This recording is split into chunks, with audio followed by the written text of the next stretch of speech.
Well, good evening, everyone, and welcome to Meet Touchstone Essentials Live Product Training Edition. And we've got Cindy Clement here. Cindy, thanks for being here. We're so glad to have you here, as always. Always my pleasure. And as you know, for those of you that have been on with us in the past, Cindy has got a master's degree in nutrition. She's an adjunct professor. She teaches the doctors all about nutrition. She is an acclaimed speaker, a published author, nutritionist, herbalist, you name it. She's fantastic. And we want to always point out that she's got this wonderful book, Your Body's Environmental Chemical Burden, that's won all kinds of awards. We appreciate you being here. And it looks like you've got a brand new picture. Tell us about that. I do. Well, tonight we're discussing getting more plant foods in our diet. And I just am so delighted to share that this little girl, my little granddaughter, she's 7, she is a huge fan of fruits and vegetables. And it's so interesting when they don't get a lot of junk in their diet, how, an apple, she's probably eaten in her 7 years, she's probably eaten a bushel full of apples already in her life. She'll eat a whole romaine leaf, a big leaf, and just munch it down like a little squirrel. It's really cute, but I always say I lived with the party store diet, Craig, because my parents truly did own a party store. And what that is where junk food is sold and liquor and things like that. And it was my health status, or really my lack thereof, that led me to nutrition today. So, as you said, tonight we're going to be talking about that plant-based diet. Yeah, I remember the stories of your parents bringing you up that way and some of the challenges that created for you, and it led you to your health journey, right? It did. Yeah. So even though tonight we're talking about a plant-based diet, just know that we're not advocating vegetarianism, but when we include more plants in our diet, it can significantly improve our health. Absolutely. So shall we take it away? Please do. All right, let's do it. So good evening, folks. I'm really glad you joined us tonight to learn all about plant-based diets. And a lot of the studies are showing that this is one of the most important food groups that we can put into our bodies, not to totally exclude animal foods, of course, but plant-based diet research has showed that stroke is 30% lower in men and 20% lower in women who are vegetarians, and that vegetarians have better mood profiles. They have less depression.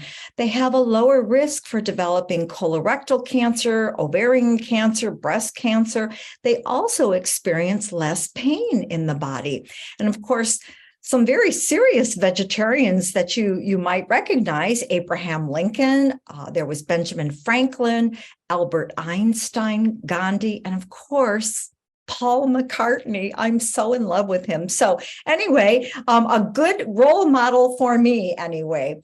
Now, I do want to point out that there are good vegetarians and bad vegetarians. And there's one myth that if it's vegetarian, it must be healthy. Well, many years ago, the physician that I work with, he sent a young girl to me who decided to become a vegetarian. And she was living, and I'm not exaggerating, she was living on gummy bears and soda, because that's vegetarian. It didn't have any animal products in it. Now, today, she's a 42-year-old woman. She's an excellent vegetarian. She's eating unprocessed plant food. She has successfully raised 3 children as vegetarians. So the point is you can have a bad diet, whether you eat a traditional Western diet or even a vegetarian diet. So we really do need to make wise choices. Now, this slide that you're looking at, I kind of changed it around a little bit. I wanted to give you an example of a very bad vegetarian diet that is considered low calorie, so to help with weight loss. And this was developed by Consumers Reports, honestly, probably 2 or 3 decades ago. But you can read it. For 1,400 calories, you could drink a 12-ounce Michelob beer. You could get about 2 ounces of what are called Atkins Cruncher chips. I don't even know what some of this is. You can eat a cup of Atkins ice cream. You can eat 2 of these Carbo Right chocolate chip cookies. an eighth of a carb counting cake, 10 pieces of candy, all of that is vegetarian, right? So it's that point that a diet can be bad no matter what you're eating, right? If it's vegetarian or Western diet. But the point is that a number of growing, I should say, number of young people are adopting a vegetarian diet these days and are choosing to do so for a lot of different reasons. Some people are eating a vegetarian diet just to be healthier. Some are doing it to avoid hormones and antibiotics that are used in animal food production. And for others, it has to do with religion or animal rights or even environmental concerns. But our focus tonight is just why we should include more plants in our diet and the health benefits of plants. So you can get many of the health benefits of being a vegetarian without going all the way. And what I mean by that is the Mediterranean eating pattern. It's known to be associated with a longer life and a reduced risk of several of those chronic illnesses. And what they do is they have an emphasis on plant foods, but they include we'll say a sparing use of meat, and you would eat the meat in amounts that you would normally a condiment. So even if you're not a vegetarian, you can kind of steer your diet into a more plant-based dietary program. Now, plant-based diets, of course, provide antioxidants and fiber, and those are not found in animal foods. And fiber, of course, has heart protecting benefits, and it can also help to keep the blood sugar balanced. But compared with meat eaters or animal food eaters, vegetarians tend to consume less saturated fat, less cholesterol, and in addition, they get more vitamin C, vitamin E, they get more folate, more potassium, more magnesium, and then those phytochemicals such as carotenoids and flavonoids and things like that. And then as a result, they tend to have lower LDL cholesterol, lower blood pressure, a lower body mass index. And of course, all of those factors are associated with longevity and that reduced risk of many chronic diseases. Now, I want to ask if you are familiar with the residents of Loma Linda, California. It's actually a place in California that has made turning 100 no big deal. And Loma Linda is home to one of the highest concentrations of Seventh-day Adventists in the world. And Seventh-day Adventists are known as Americans' longevity all-stars, and they largely credit their long lifespans to their vegetarian diets and their health-conscious philosophy, which then contributes to significantly reduced rates of heart disease and cancer, which are, of course, two of Americans' biggest killers. Now, let me just see if I've got those slides for you there. That's what I wanted to show you. Take a look at these young centenarians, some of which are 115 years old. Look at the fellow on the left there with the red gloves. He's 115 years old. He's still out gardening. The woman on the far right that's pumping her gas is a resident of Loma Linda, California. She's 106 years old. And where these images came from, about 17 years ago, Dan Buettner, he published his work called How They Live Longer in National Geographic magazine after he interviewed dozens and dozens of people between the ages of 100 and 115. And this is what he discovered. He said they were active every day. They put their family first. They didn't smoke. They kept socially engaged. They kept lifelong friends. They practiced religious observance. They had strong faith. They found purpose in their life. They ate smaller portions of food, but here it is. They ate fruits, vegetables, whole grains, nuts, and legumes. So again, it was that plant plant-based diet. Now, many of the studies that are done agree that a plant-based diet can offer a range of health benefits, and again, reducing the risk of cardiovascular disease, metabolic syndrome, certain cancers, type 2 diabetes, just all of that with additional benefits, able to decrease asthmatic symptoms, protect our bone health, and maintain a normal blood pressure. But here's another interesting thing. Switching to a plant-based diet can also help a person lose weight. But let's go to the concerns. There are concerns about a plant-based diet, and they mostly focus on nutritional deficiencies. So we're going to begin with iron and take a look at why we have these supposed deficiencies because vegetarians aren't eating meat. So in Western countries, the studies show that vegetarians get the same amount of iron as a meat eater, but the iron in meat, especially red meat, is more readily absorbed than the kind found in plant foods. But the plant iron is enhanced by vitamin C and other acids found in fruits and vegetables.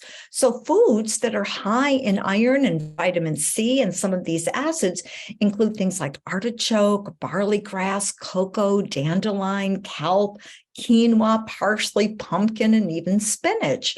And all of these fruits and vegetables are found in organic super protein, in super green juice, in Boost Focus Fuel, as well as Super Greens Plus D. So we can get our plant iron. The next concern is calcium. Now, calcium helps to form bones and teeth. It makes them more resistant to breaks and decay. It's important for muscle contraction, for blood clotting. Calcium helps in sending nerve impulses through the body. But interestingly, osteoporosis rates are lower in countries where people mostly eat vegetarian diets. And the reason is animal foods can force calcium out of the body, creating bone loss and osteoporosis. So we've got plant sources such as barley grass and broccoli and grapes and kelp and kale and spinach and spirulina. And these foods are found in Super Green Juice, Essentials, as well as Super Greens Plus D. Now, vitamin D, it helps to form and maintain strong bones in our body. It helps to ensure that our blood has adequate calcium levels. Calcium is an alkalizer in the body. So, of course, our bodies can make vitamin D when our skin is exposed to the sun, but many of us living in the United States don't produce enough vitamin D from the sun exposure alone. Now, according to a study published long ago, 2009, although that seems so funny now that 2009 was so long ago, but the study published in the American Journal of Clinical Nutrition found that the degree of one's skin pigmentation and the amount and intensity of the sun exposure have the greatest effect on the vitamin D level in our bodies. But if you live in a non-tropical place with little access to sunlight on your skin, like we do in Michigan, you can get a daily dose of vitamin D from mushrooms that are found in both Super Green Juice as well as Super Greens Plus D. Another nutrient in question was vitamin B12. Now, vitamin B12 is abundant in animal products. So if you avoid animal products altogether, you should get a daily serving of barley grass, dandelion, or oat grass, things like that. And they, too, are found in Super Green Juice, Essentials, and Super Greens Plus D. Zinc. Zinc is necessary for our proper blood sugar control. It helps to heal our wounds. It helps our immune system to function, especially at this time of year. And for people of all ages, it's especially important in growing teens. And the research shows that plant-based diets in the Western countries do not appear to be zinc deficient, but getting a good dose of zinc every day in cocoa, pea, dandelion, kelp, and spirulina can certainly augment that. So these are found in super green juice, organic super protein, as well as Boost Focus Fuel. Now, plant-based protein foods include legumes, nuts, seeds, and grains, and even some greens have protein in them.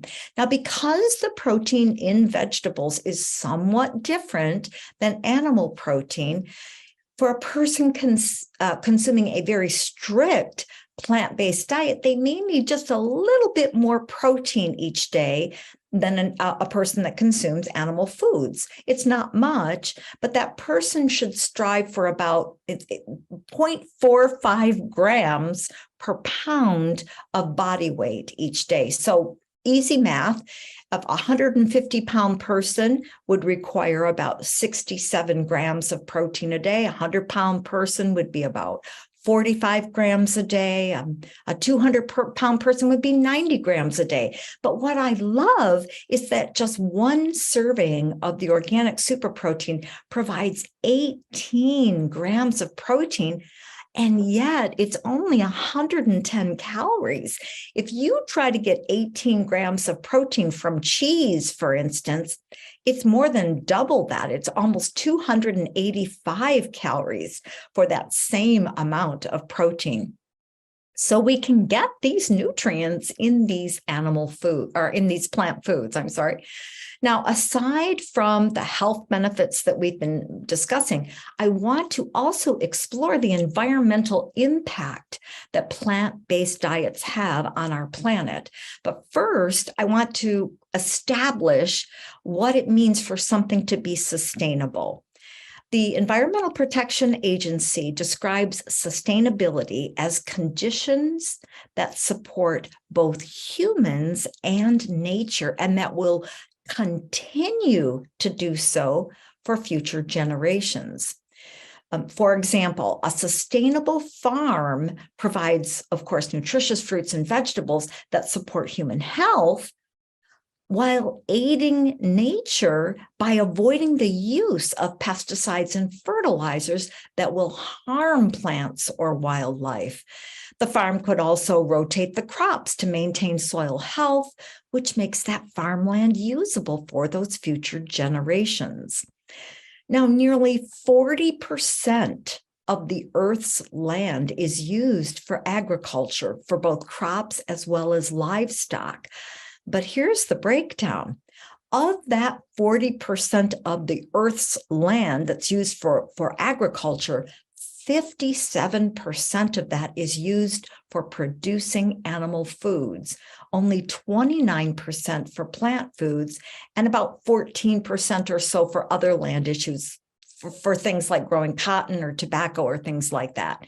Now, the United Nations projects that food production will have to increase by about 70% by the year 2050 to meet the increasing food demands of our world's population.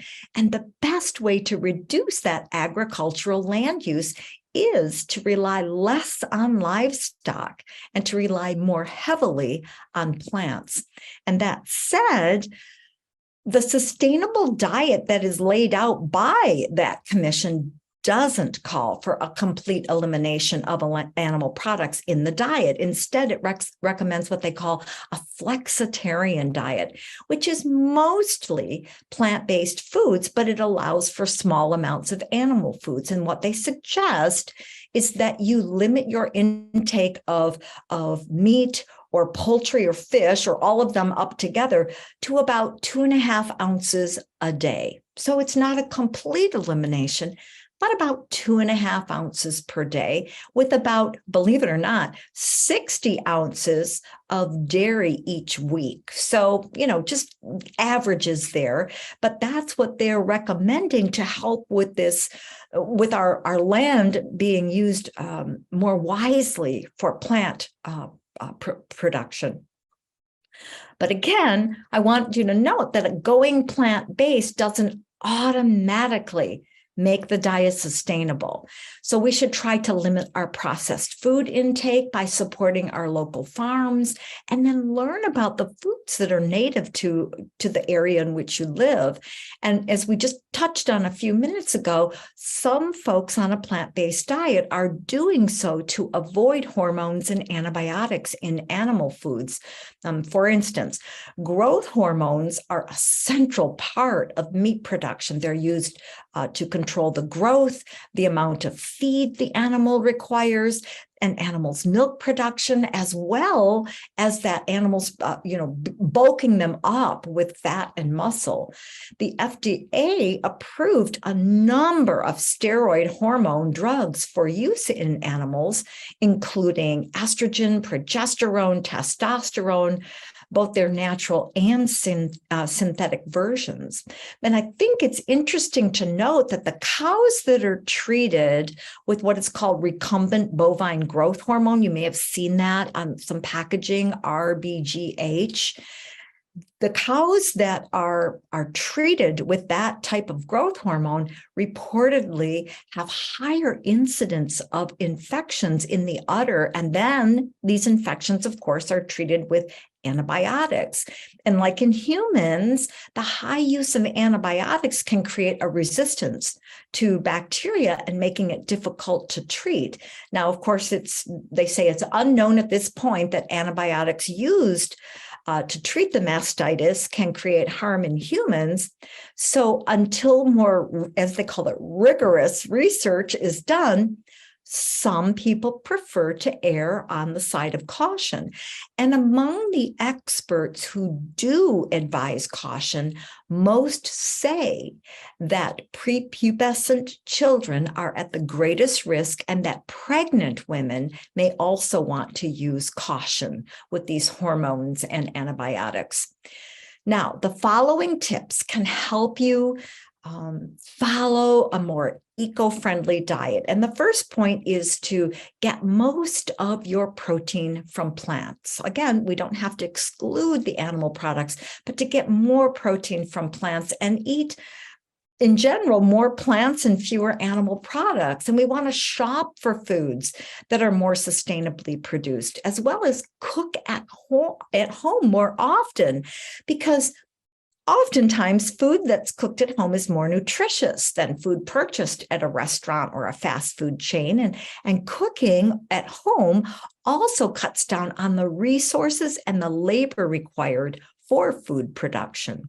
And finally, number 5, we have to reduce our food waste. These figures, I'm just astounded. There's an estimated 30 to 40% of the food in the United States food supply gets thrown away.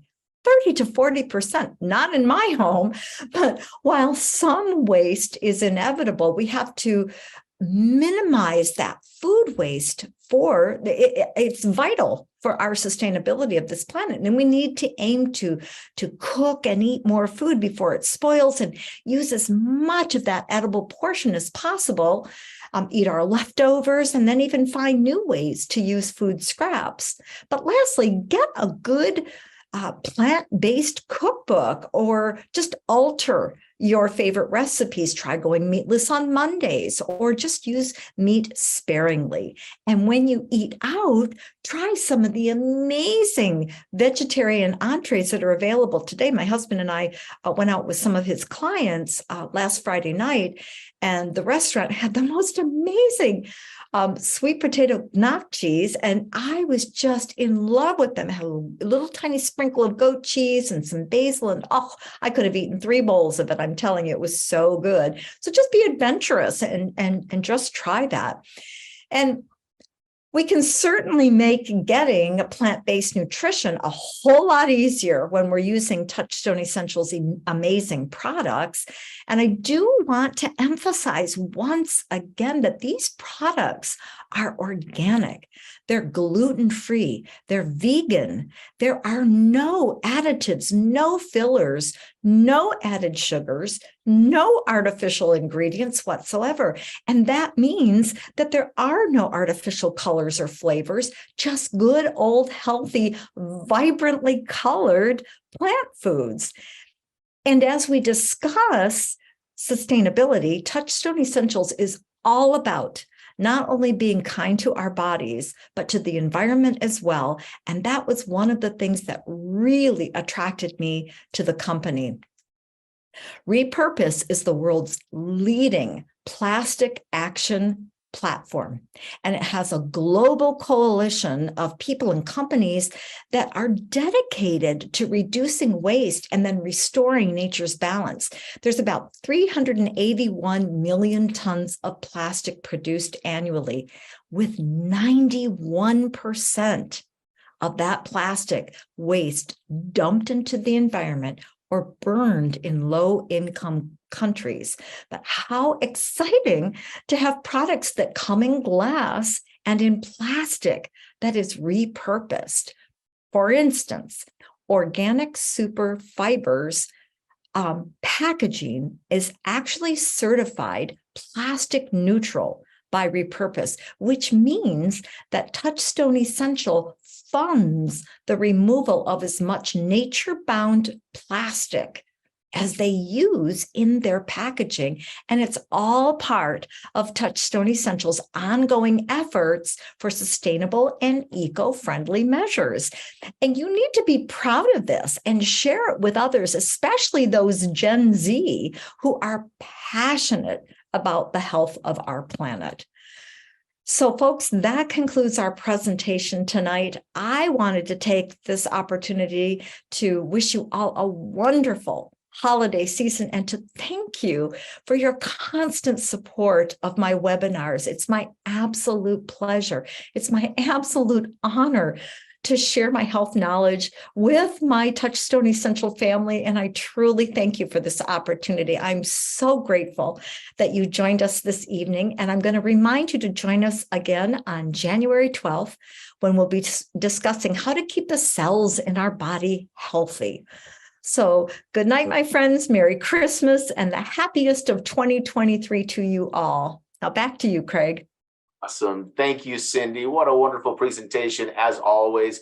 So important to think about getting more plants in our diets, plant-based diet, including more of that in our diet, maybe reducing the meats in our diet and all the challenges that can come from that. We appreciate your thoughts, your ideas, and everything that you share with us. We appreciate your expertise, and we wish you a Merry Christmas and a Happy New Year as well. Thank you, everybody. We appreciate you being here. We'll talk to you soon. Good night, Bye-bye. everyone.